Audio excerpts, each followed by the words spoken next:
Hello my dear friends, I am Ghanshyam भुआ।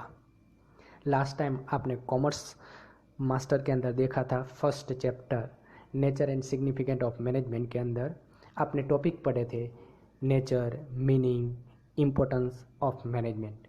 आज हम उसी चैप्टर के अंदर डीप में जाने वाले हैं और आज हम जो पढ़ने वाले हैं वो है level of management. Level of management की बात करें तो पहले के टाइम की बात करें तो पहले बिजनेस छोटा हुआ करता था, या हमारे कंपनी की बात करें जब बिजनेस स्टार्ट करते हैं तब बिजनेस छोटा होता है।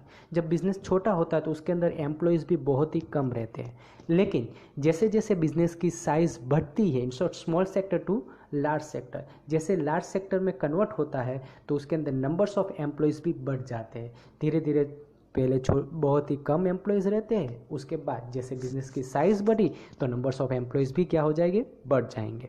जैसे जैसे नंबर्स ऑफ एम्प्लॉय कंपनी के अंदर बढ़ते जाएंगे तो आपस में कोऑर्डिनेशन रखना बहुत ही मुश्किल हो जाता है। दूसरा, कौन कौन सा वर्क करेगा, कौन बंदा क्या करेगा, कौन सा काम करेगा, वो डिसाइड करना बहुत ही मुश्किल हो जाता है। तो ऐसी सिचुएशन के अंदर हमको क्या करना चाहिए, हमारे पास जितना भी वर्क है वो वर्क को अलग अलग टास्क में डिवाइड करना चाहिए, और डिवाइड करने के बाद हर एक टास्क के लिए एक अथॉरिटी एंड रिस्पॉन्सिबिलिटी एलोकेट करनी चाहिए ताकि काम अच्छी तरीके से हो सके।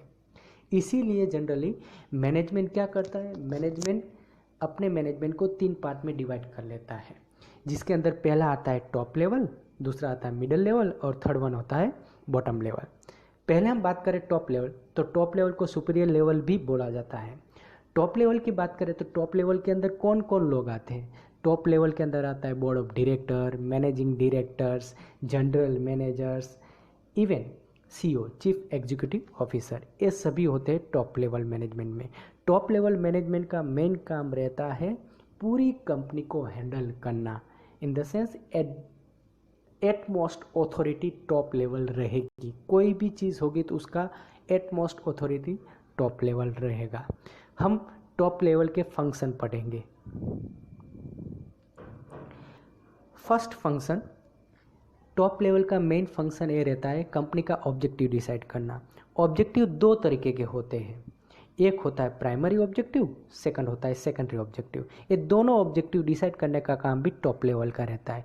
दूसरा, वर्क एज अ ट्रस्टी, जो टॉप लेवल वाला व्यक्ति होता है वो एज अ ट्रस्टी की तरह काम करता है। ट्रस्टी की तरह काम करना मतलब क्या हुआ, कंपनी के अंदर जितने भी स्टेक होल्डर कंपनी के साथ जॉइंट है वो सभी स्टेक होल्डर का कंपनी के ऊपर विश्वास मेंटेन रहे, ये विश्वास मेंटेन रखने का काम कौन करता है, डायरेक्टर करता है, ट्रस्टी करते हैं। इन द सेंस मेरा कहने का मतलब यही है, director act as the trustee. इसके अंदर एक वर्ड आया स्टेक होल्डर, तो मैं आपको बता दूं स्टेक होल्डर क्या है।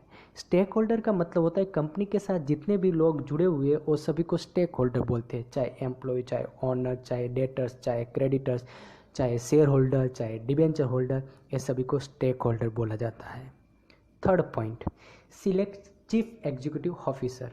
कंपनी के अंदर चीफ एग्जीक्यूटिव ऑफिसर को सिलेक्ट करने का काम भी टॉप लेवल का रहता है, उसके साथ उनको अथॉरिटी एंड रिस्पॉन्सिबिलिटी भी डिलीगेट करना पड़ता है। फोर्थ पॉइंट, जो डिपार्टमेंटल बजट डिपार्टमेंट ने जो बनाया होगा वो बजट को अच्छी तरीके से देखने के बाद उनको सैंक्शन करने का काम भी टॉप लेवल मैनेजमेंट करती है।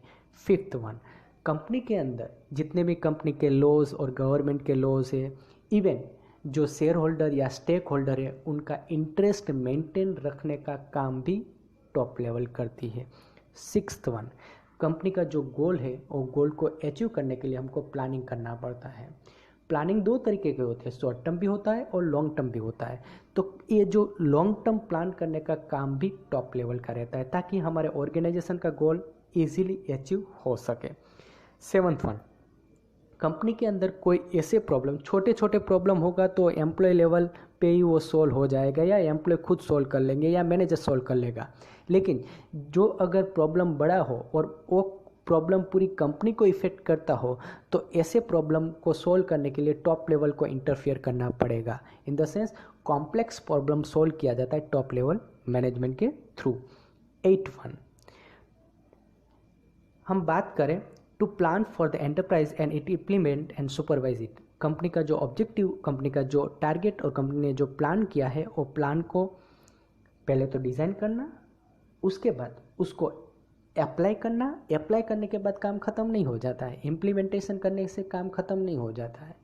इम्प्लीमेंटेशन होने के बाद वो जो प्लान हमने इम्प्लाई किया है वो अच्छी तरीके से हो रहा या नहीं हो रहा है, उसके लिए हमको सुपरवाइज करना पड़ेगा, बार बार फीडबैक मंगवाना पड़ेगा। ये काम भी टॉप लेवल का रहता है। उसके बाद 9th वन, कंपनी के अंदर eight the end of the year जब प्रॉफिट आता है तो वो प्रॉफिट पूरा कंपनी के ओनर का नहीं होता है। जो प्रॉफिट आता है वो प्रॉफिट सिर्फ टॉप लेवल का नहीं होता है। जो प्रॉफिट आता है वो प्रॉफिट में से at the end of the year हमको वो प्रॉफिट को डिस्ट्रीब्यूट करना पड़ता है। That is known as distribution of the profit. वो प्रॉफिट में से शेयर होल्डर को डिविडेंड देना पड़ता है। वो प्रॉफिट में से कुछ भाग हमको कंपनी के अंदर रिटेन करके रखना पड़ता है। That is known as ploughing back profit. उसके अंदर से कुछ भाग हमको प्रॉफिट री इन्वेस्टमेंट भी करना पड़ता है। री इन्वेस्टमेंट इसलिए ज़रूरी है क्योंकि कंपनी का ग्रोथ चाहिए, कंपनी को एक्सपांड करना है तो हमको इन्वेस्टमेंट करना ही पड़ेगा। तो ये प्रॉफिट को डिस्ट्रीब्यूट करने का काम भी टॉप लेवल का रहता है। वो डिसाइड करते हैं कि कितना डिविडेंड देंगे, कितना % प्लगिंग बैक प्रॉफिट रहेगा, कितना % हम री इन्वेस्ट करेंगे। 10th one, to analyse report of different activity and to give instruction accordingly. जितने भी मिडिल लेवल पे काम कर रहे हैं उनका जो भी रिपोर्ट बनेगा वो रिपोर्ट टॉप लेवल पे आएगा। जैसे वो टॉप लेवल पे रिपोर्ट आता है तो वो रिपोर्ट को डीप में एनालिसिस किया जाता है और एनालिसिस करने के बाद अगर उसके अंदर कोई लूप होल दिखाई दिया जाए तो लूप होल को फाइंड आउट करके सजेशन या फीडबैक दिया जाता है मिडिल लेवल मैनेजमेंट को।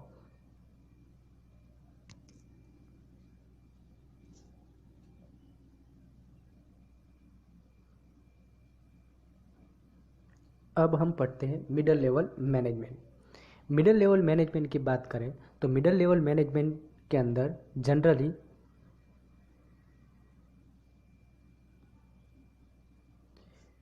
Functional department, departmental head, departmental officer और एक्सपर्ट इसके अंदर इंक्लूड होते हैं। डिपार्टमेंट का मतलब क्या हुआ कि कंपनी के अंदर जितना भी वर्क होता है वो वर्क को अलग अलग कैटेगरी में डिवाइड कर दिया जाता है। जैसे HR department, finance department, marketing department, production department, IT department.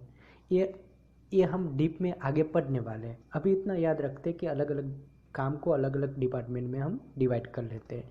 उसके बाद ये जो डिपार्टमेंट डिसाइड करने के बाद ये डिपार्टमेंट को अच्छी तरीके से हैंडल करने के लिए हमको एक पर्टिकुलर पर्सन को ये रिस्पॉन्सिबिलिटी और अथॉरिटी देनी पड़ती है जिसको बोला जाता है departmental head. HR manager, finance manager, production management manager, IT manager. तो इस तरीके से हम अलग अलग कैटेगरी वाइज डिपार्टमेंट को डिवाइड कर देते हैं। और ये डिपार्टमेंट के अंदर भी सब डिपार्टमेंट होते हैं। इनके फंक्शन देखेंगे। इनका पहला फंक्शन होता है कि जो चीफ एग्जीक्यूटिव ऑफिसर हमको जो भी गाइडलाइंस प्रोवाइड करते, एक गाइडलाइंस को इम्प्लीमेंट करने का काम, उनका इंस्ट्रक्शन को इम्प्लीमेंट करने का काम ये मिडिल लेवल मैनेजमेंट का रहेगा। दूसरा, जो डिपार्टमेंटल बजट बनाने का काम भी ये मिडिल लेवल मैनेजमेंट का रहेगा। लेकिन डिपार्टमेंटल बजट बनाने के टाइम पे उसको डायरेक्टली अप्लाई नहीं करना है, इसके लिए हमको टॉप लेवल से अप्रूवल लेना पड़ेगा। वो सैंक्शन करेंगे, उसके बाद ही हम उसको अप्लाई कर सकते हैं। 3rd वन, डिपार्टमेंटल के रिगार्डिंग रूल्स, पॉलिसीज़, स्ट्रेटजीज़ ये सभी बनाने का काम भी डिपार्टमेंटल हेड का रहेगा। ये इसलिए बनाया जाता है कि कंपनी का जो गोल है वो गोल को अचीव करने के लिए जनरली ये पॉलिसीज़, रूल्स एंड स्ट्रक्चर बनाना ज़रूरी होता है। उसके बाद 4th, कंपनी की एफिशिएंसी एंड इफ़ेक्टिवनेस इंक्रीज़ करने के लिए भी और इंक्रीज़ करने का काम भी मिडिल लेवल मैनेजमेंट का रहता है। 5th one, to make attempt to enthuse the employees of department. Company के जितने भी एम्प्लॉयज़ है वो एम्प्लॉय की एफिशिएंसी बढ़ाने का काम भी इनके हाथ में रहता है। In the sense middle level पे रहता है, क्योंकि middle level time to time उनको ट्रेनिंग देते, डेवलपमेंटल प्रोग्राम करते ताकि उनका एंथुजियाज्म, उनकी प्रोडक्टिविटी, उनकी प्रोडक्शन कैपेसिटी बढ़ सके।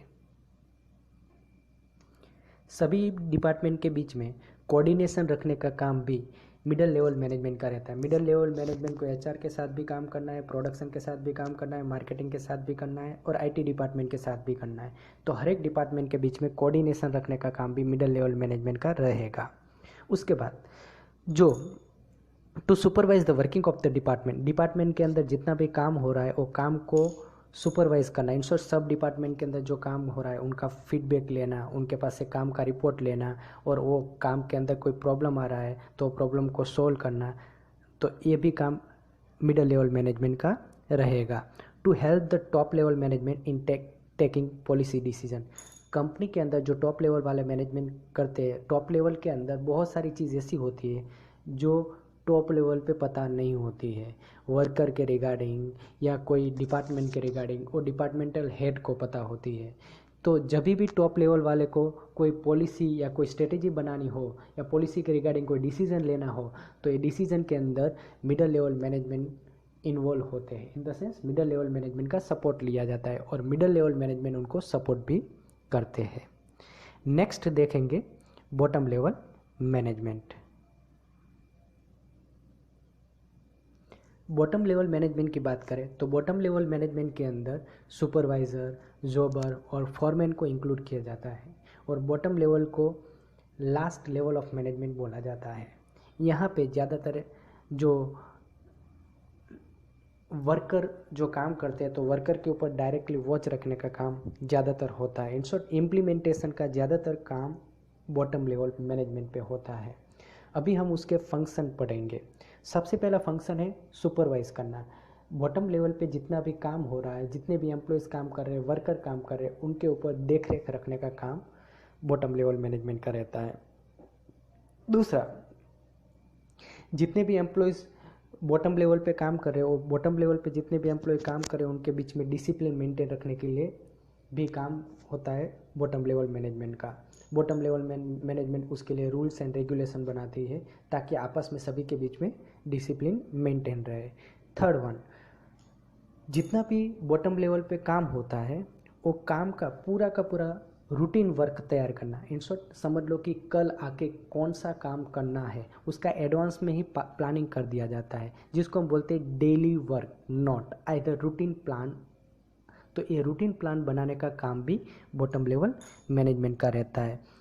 उसके बाद फोर्थ वन, कंपनी के अंदर जितने भी एम्प्लॉयज़ काम कर रहे हैं उनका ट्रांसफ़र, उनका प्रमोशन, उनको ट्रेनिंग देना, ये सभी काम भी बॉटम लेवल मैनेजमेंट के थ्रू होता है। उसके बाद मिडिल लेवल मैनेजमेंट को कहीं पे कोई इंस्ट्रक्शन की ज़रूरत पड़ती है या कोई सपोर्ट की ज़रूरत पड़ती है तो bottom level management middle level management को इंफॉर्मेशन पास करता है, रिपोर्ट पास करता है। दूसरा, जो मिडिल लेवल मैनेजमेंट के थ्रू जो इंस्ट्रक्शन मिलता है वो इंस्ट्रक्शन को अप्लाई करने का काम ये बॉटम लेवल मैनेजमेंट का रहता है। In short middle level management के थ्रू हमको जो ऑर्डर मिलता है वो ऑर्डर को अप्लाई करने का काम भी बॉटम लेवल मैनेजमेंट का रहता है। उसके बाद जो वर्कर का जो छोटा प्रॉब्लम होता है वो प्रॉब्लम को सोल्व करने का काम भी बॉटम लेवल मैनेजमेंट का रहता है। उसके बाद कंपनी के अंदर जितने भी इक्विपमेंट, जितना भी रॉ मटेरियल है, जितने भी वर्कर है, सही जगह पे सही चीज़ होनी चाहिए। Right equipment at the right place, right raw material at the right place and right person at the right place. सही इंसान सही जगह पे होना चाहिए कि कोई बंदे को कोई काम दिया जा रहा है लेकिन वो काम के रिगार्डिंग उसको नॉलेज ही नहीं है तो वो काम अच्छी तरीके से नहीं कर पाएगा। तो वर्क एलोकेशन, अच्छी तरीके से इक्विपमेंट जहाँ पे ज़रूरी है वहाँ पे वो रखा जाए, रॉ मटेरियल को अच्छी तरीके से एलोकेट किया जाए ताकि वेस्टेज कम से कम हो। उसके बाद to implement decision and policy decided by top level के थ्रू जो डिसीजन लिया जाता है वो मिडिल लेवल को पास किया जाता है और मिडिल लेवल के थ्रू बॉटम लेवल को मिलता है और बॉटम लेवल वाले का काम रहता है ये डिसीजन को अप्लाई करने का। उसके बाद बॉटम लेवल का काम ये भी रहता है कि डे टू डे जितना भी वर्क होता है उसका एक रिपोर्ट बनाया जाता है और रिपोर्ट फॉरवर्ड किया जाता है मिडिल लेवल को और मिडिल लेवल के थ्रू ये फॉरवर्ड किया जाता है टॉप लेवल को। इन द सेंस रिपोर्ट फॉरवर्डिंग काम भी बॉटम लेवल को मिडिल लेवल को करना पड़ता है। दूसरा एक इम्पोर्टेंट बात, ये मिडिल लेवल एक लिंक है बॉटम लेवल और टॉप लेवल की। जो टॉप लेवल ऑर्डर देता है वो मिडल लेवल के थ्रू बॉटम लेवल को मिलता है। बॉटम लेवल जो रिपोर्टिंग करता है वो टॉप लेवल को मिडल लेवल के थ्रू ही मिलता है। In the sense as a middle man की तरह, एज अ लिंक की तरह मिडल लेवल काम करता है। उसके बाद नेक्स्ट पॉइंट हम जो पढ़ने वाले हैं वो है difference between top, middle and bottom level management. हम डिफरेंस की बात करें तो उसके अंदर पहला लिखा है मैनेजमेंट एंड एडमिनिस्ट्रेशन। जनरली बात करें टॉप लेवल के अंदर मैनेजमेंट का प्रपोर्शन ज़्यादा रहता है, और रही बात एडमिनिस्ट्रेशन का तो एडमिनिस्ट्रेशन का प्रपोर्शन कम रहता है। मिडल लेवल के अंदर जनरली मैनेजमेंट का प्रपोर्शन कम रहता है, हालांकि एडमिनिस्ट्रेशन का प्रपोर्शन ज़्यादा रहता है।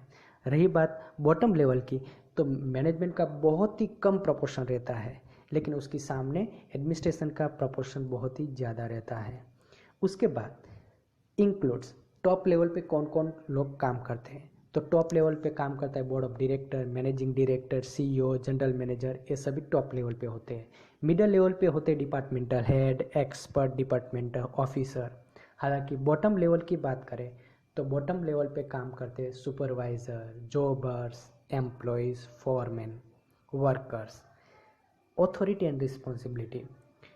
Authority and responsibility top level की बात करें तो वहाँ पे बहुत ही ज़्यादा रहती है, हालांकि मिडल लेवल के अंदर ऑथोरिटी थोड़ी सी कम रहती है और रिस्पॉन्सिबिलिटी भी लिमिटेड रहती है। हालांकि बॉटम लेवल की बात करें तो बॉटम लेवल पे तो ऑथोरिटी बहुत ही कम होती है और उसकी रिस्पॉन्सिबिलिटी सिर्फ अपने वर्क के रिगार्डिंग ही रहती है, उससे ज़्यादा नहीं। नंबर्स ऑफ मेंबर्स की बात करें तो टॉप लेवल पे जितने भी नंबर्स ऑफ मेंबर है वो बहुत ही कम रहते हैं। Chief executive officer, managing director, board of director, general manager, इतने लोग रहते हैं। हालांकि मिडल लेवल की बात करें तो मिडल लेवल के अंदर जो नंबर ऑफ मेंबर्स है बॉटम लेवल की कंपेयर में कम रहते हैं, लेकिन टॉप लेवल की कंपेयर में ज़्यादा होता है। हालांकि बॉटम लेवल के अंदर जो नंबर्स ऑफ मेंबर है दोनों लेवल की कंपेयर में बहुत ही ज़्यादा होता है, टॉप लेवल की कंपेयर में भी और मिडिल लेवल की कंपेयर में भी ज़्यादा रहता है। उसके बाद competence, all round development is required. जब हम बात करें टॉप लेवल की तो टॉप लेवल के पास पूरा स्किल होना चाहिए पूरे डिपार्टमेंट के regarding, in short multi skill वाला बंदा होना चाहिए। लेकिन हम डिपार्टमेंटल हेड की बात करें, मिडिल लेवल मैनेजमेंट की बात करें तो मिडिल लेवल के अंदर सिर्फ और सिर्फ वो जो डिपार्टमेंट में काम कर रहा है वो डिपार्टमेंट के रिगार्डिंग ही नॉलेज की ज़रूरत पड़ती है, उससे ज़्यादा नॉलेज की ज़रूरत नहीं होती है। हालांकि हम बात करें बॉटम लेवल तो बॉटम लेवल के अंदर कोई स्पेशल स्किल या नॉलेज की ज़रूरत नहीं होती है, उनको जो वर्क दिया जाए वो पर्टिकुलर टास्क का ही नॉलेज चाहिए, उससे ज़्यादा नॉलेज की ज़रूरत नहीं पड़ती है। Formation of objective and policy, generally company का जो मेन ऑब्जेक्टिव, मेन पॉलिसी है, कंपनी का गोल है वो डिसाइड करने का काम रहता है टॉप लेवल का। हालांकि ये जो मेन गोल है उसको अप्लाई करने का काम रहता है मिडिल लेवल का, और ये मिडिल लेवल अप्लाई करवाता है by way of using bottom level. In the sense at the and authority implementation की कौन है, बॉटम लेवल है। अकाउंटेबिलिटी, जनरली इनकी जवाबदारी किसके तौर पे, जो टॉप लेवल काम करता है तो टॉप लेवल रिस्पॉन्सिबल किसको है, उसके जितने स्टेक होल्डर, उनके जितने शेयर होल्डर है उनको जवाब देना पड़ता है, उनके साथ कनेक्टेड रहते हैं और उनकी अकाउंटेबिलिटी उनके साथ रहती है। हालांकि मिडिल लेवल को जवाब किसको देना है, टॉप लेवल को देना है, उनको रिपोर्टिंग किसको करना है, टॉप लेवल को करना है। हालांकि बॉटम लेवल को किसको रिपोर्टिंग करना है, मिडिल लेवल को करना है।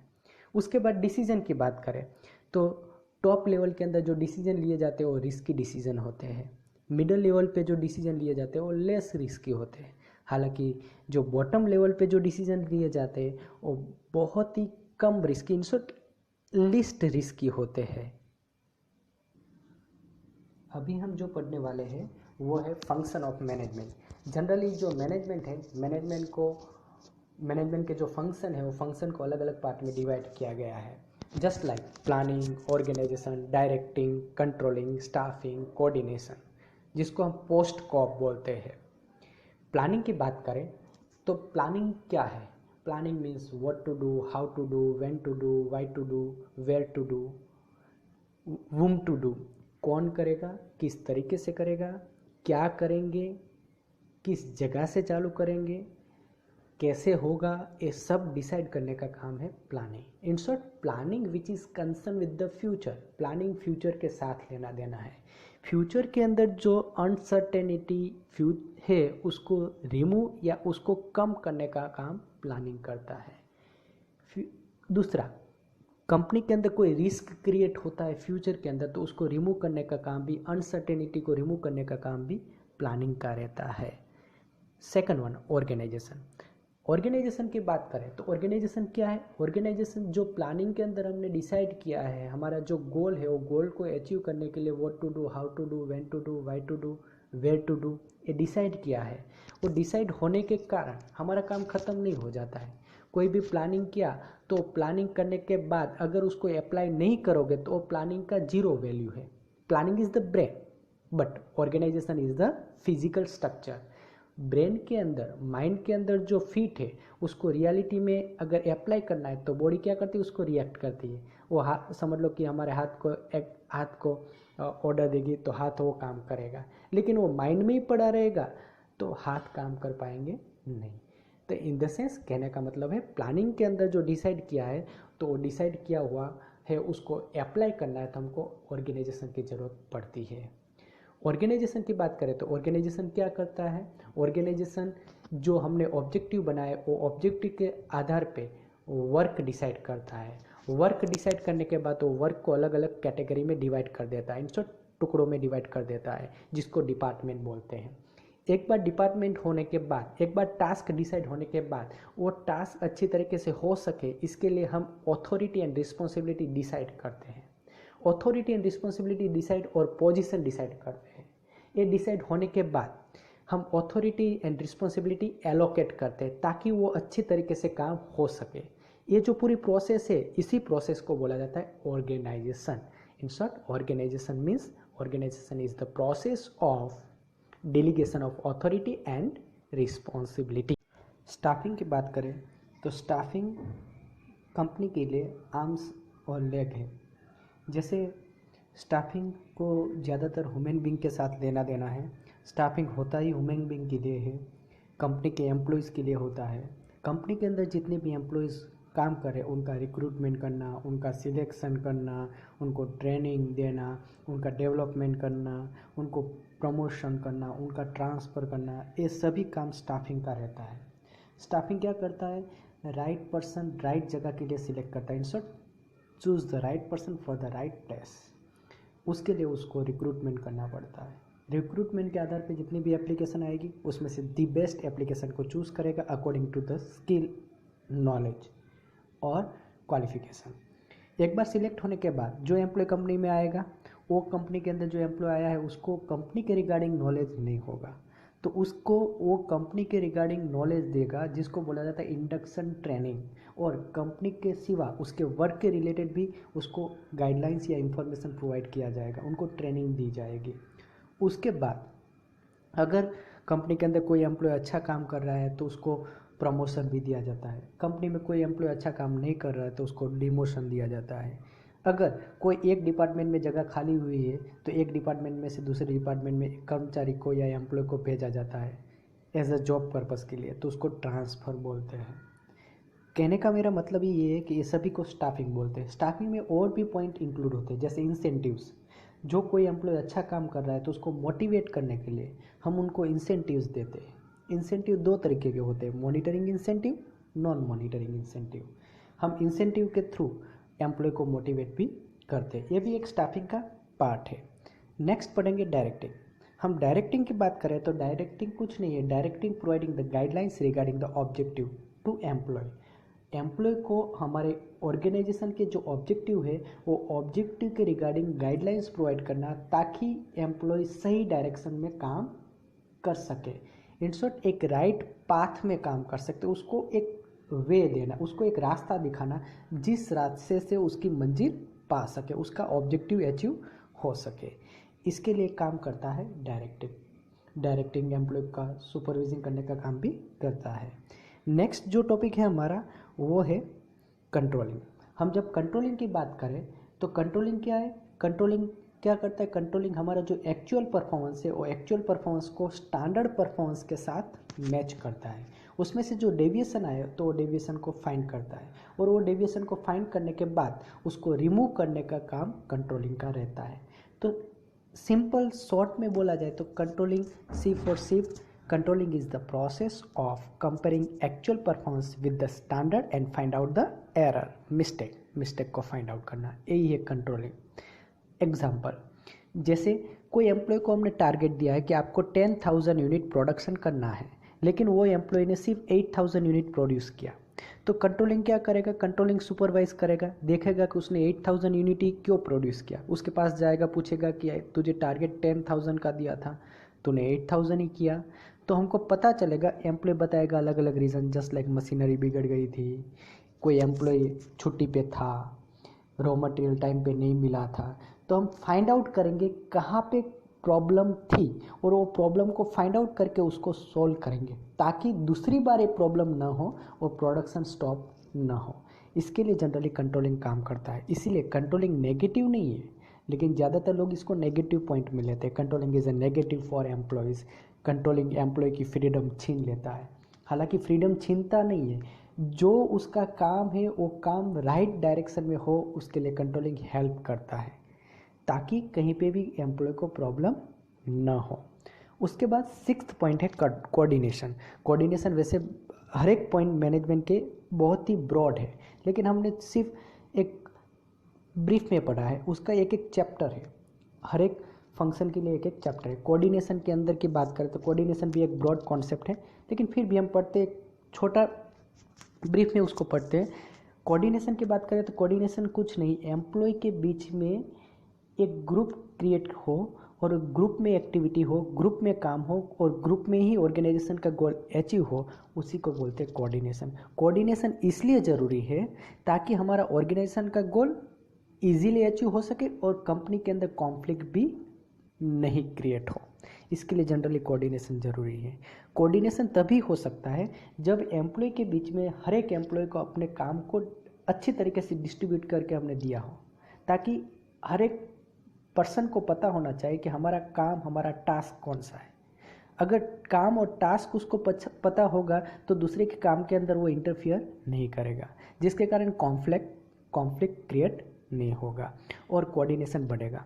कोऑर्डिनेशन हर एक डिपार्टमेंट के बीच में भी होना चाहिए, कोऑर्डिनेशन एम्प्लॉयज़ के बीच में भी होना चाहिए। बस यहाँ पे आज का टॉपिक हम समाप्त करते हैं। नेक्स्ट दिन नेक्स्ट टॉपिक के साथ मिलेंगे। तब तक के लिए bye bye, see you, take care, stay safe, stay happy.